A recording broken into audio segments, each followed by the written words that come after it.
Nagsimula sa isang kubong tagpi-tagpi, kinagisna ng kahirapan na tuwing gigising sa araw-araw ang tanging iniisip kung saan kukunin ang araw-araw na pangangailangan. Maaga akong sumabak sa paghahanap buhay. High school pa lamang natutunang mag-angkat ng paninda para sa araw-araw na pangangailangan ng pamilya. Anak ako ng isang karpentero at simpleng may bahay ang nanay ko. Bunso sa 3 magkakapatid na kung kumita man sila, madalas kulang pa para sa aming 5. Maraming mga nagagawang magandang bahay ang tatay ko. Ngunit kami mismo, walang sariling bahay, walang maayos na bahay. Hanggang isang araw, kami ay napasama pa sa malawakang demolisyon. Sa murang edad, hindi ko alam kung saan magsisimula. Hindi ko alam kung paano ang pamilya ay babangon. Mahirap pala talaga. Mahirap maging isang anak mahirap. Ngunit kailangang magpatuloy. Muli, sumabak sa iba't ibang hanap buhay. Lumaban sa hamon ng buhay. Bitbit ang pag-asang kahirapan ng pamilya ay matuldukan. Naging empleyado, naging area manager pa nga ako. Nagkaroon ng pag-asa, kahirapan ng pamilya ay matuldukan na. Pero, realidad ng buhay, di sapat na may trabaho ka para ang pangarap mong buhay para sa pamilya ay maibigay mo na. Kaya naman, bukod sa trabaho ko, racket ulit, mga panindang cookies, biskwit, frozen food, pusit, danggit, ay binenta ng paulit-ulit. Dahil sweldo ko'y hindi sapat, lalo na sa mga hindi inaasahang gastusin, gaya ng biglaing pagkakasakit, kung saan wala namang nakalaang budget. Sa hirap ng buhay, ayokong sumuko.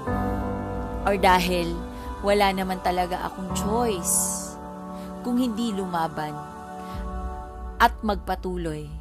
Dahil kung hindi ko gagawin, sino ang gagawa para sa amin? Kaya naman, kahit hindi ako sigurado sa opportunity na ipinakita sa akin, tinuloy-tuloy ko, ginawa ko, dahil dito nabigyan ako ng pag-asa na ang dating imposible kong mga pangarap ay unti-unting lumiliwanag na. Nagpatulong ako sa mga taong tinuruan akong mangarap. Nabigyan ako ng pag-asa. Sinong mag-aakala na isang tricycle driver, isang konduktor ng jeep, ang tutulong bumago ng buhay ko? Wala akong idea, ni hindi ko ito linya. Wala akong alam, pero nilinya ko ito sa pamamagitan ng pag-aaral ng mga trainings, sa tulong at walang sawang paggabay ng mga mentors, naputol ang paniniwalang mananatili akong isang mahirap. Ginawa ko lahat ng natutunan. Ginawa ko lahat ng mga itinuro sa akin. Nagsimula sa 1, naging 2, hanggang dumami na silang mga nagtiwala. Kasalukuyang nagtitiwala. At alam ko, marami pang mga magtitiwala sa grupo. Di lahat ng nakasama kong nagsimula ay nakasama ko hanggang sa ngayon. May mga nawala, may mga bumitiw din sa mga pangarap nila. Pero nagpatuloy ako. Pinaglaban ko ang pangarap ko. Pinaglaban ko ang buhay na nais ko para sa pamilya ko. Kahit na minsan, ginusto ko na ring mangibang bansa. Pero isipin pa lamang ng isang inang tulad ko ang iwanan ang anak.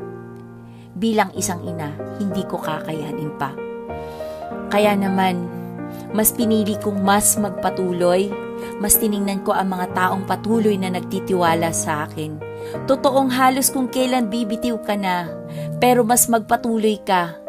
Kasi may nakahanda talagang malaking biyaya, mga biyayang patuloy na magpapaalalang bumangon ka, kahit dapang-dapa ka na, kahit napagod ka na, kasi meron pang pag-asa. Pag-asang mabago ang buhay mo, pag-asang matupad ang mga pangarap mo, at pag-asa sa mga taong magtitiwala sa iyo. Hindi ko inakala na hindi lang ito ang ibibigay sa akin. Ang gusto ko lang naman nung una ay kumita. Hindi ko rin hinangad na ako'y makilala. Ang tanging hinangad ko lang ay mabago ang buhay ko at ng pamilya ko. Pero sobra-sobra ang ibinalik sa akin ng empowered consumerism. Nandun na yung inaimbitahang ibinahagi ang buhay at opportunity na meron ako. Iba't ibang trainings gaya ng empowered woman empowerment or ECO, ni hindi ko naisip na sa aking munting kwento ay magbibigay ng inspirasyon at pag-asa sa mga tao na karamihan pa sa kanila ay mga estranghero. Neto lang, napakalaking pribilehiyo na ako ay maging isang imbitado upang ibahagi ang istorya ko, di lang dito sa grupo, kundi maging sa buong mundo. Hindi ko naisip na dadating to sa buhay ko.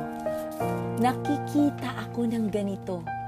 Ang dating mukhang hindi totoo, ngayon, ang resulta ko, ang magandang resulta ko ay nararanasan na rin ng buong grupo.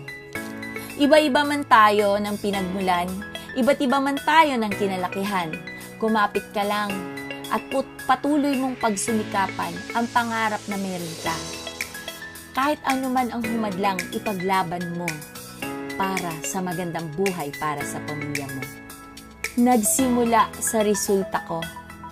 Sinundan ng isa, may mga sumunod pa, hanggang sa dumami na sila na mga nagkaresulta at kasalukuyang nagkakaresulta. At alam ko, marami pang mga magkakaroon ng magandang resulta dito sa grupo. Kaya ikaw na makakapanood ng video na to, alam ko may pangarap ka, magandang buhay para sa'yo at para sa pamilya mo. Ipaglaban mo, trabahuin mo, sumubok ka, kasi sa susunod, kwento mo naman ang magbibigay ng inspirasyon sa napakaraming tao. Muli, ako si Coach Chris Cabilinga, mag-iiwan ng katagang, hindi hadlang na maging isang babae, hindi hadlang na ipinanganak kang mahirap, ang importante, may pangarap ka. At alam ko, magtatagumpay ka. Tulad mo rin ako, nagsimula sa wala. Pero ngayon, isang certified UDT Hall of Famer na.